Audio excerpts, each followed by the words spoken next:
and Namaste. In today's topic, let's talk about self-esteem.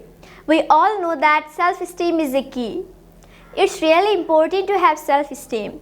We hear that a lot and we might believe it, but that doesn't mean it's easy to do. Sometimes when we try to believe in ourselves, dark clouds of doubt or even self-loathing gather.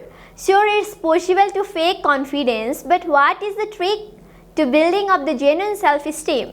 Right now, right here, our true nature is wonderful, pure and perfect. This is true regardless of what kind of person you are, what social class or categories you might fit into, what gender or race your identity with, where on map with you come from, or what your past history consists of. But merely being whole, that is not the case, is not enough, of course. To build self-esteem, you need to know what qualities of good within the actually you have.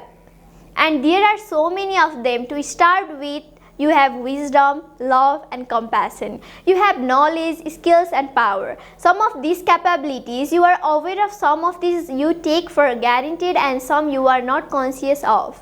In all probability, you don't have a realistic sense of how truly capable you are. Why it is hard to see your good qualities? Our fundamental nature is good, yes, but most of the time we are tossed on the waves of desire, craving, anger, pride, ignorance and jealousy. I have got to get a better apartment. I am desperate of cash. My boss doesn't see that I do job better than he does. I have fixed no idea to fix this relationship. My best friend has always someone and I am still single. That's not fair.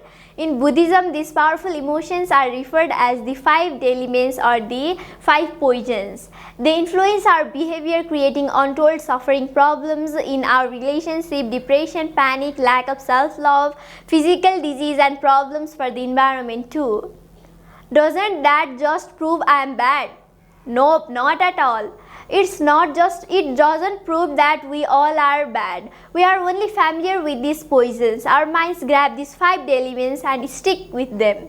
That's because we don't know how to assess the deeper, more profound levels of our consciousness. Our mind is like a lake of pristine water.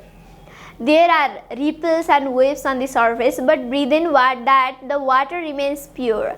The real quality of mind is pure and pristine. It has awareness, genuine love and compassion. The poison, negative emotions exist only on the surface. This is the Buddhist way to view our true nature, seeing wisdom within their elements. Now, thank you. By saying this much, I would like to conclude my speech. Thank you. Have a nice day. Namaste.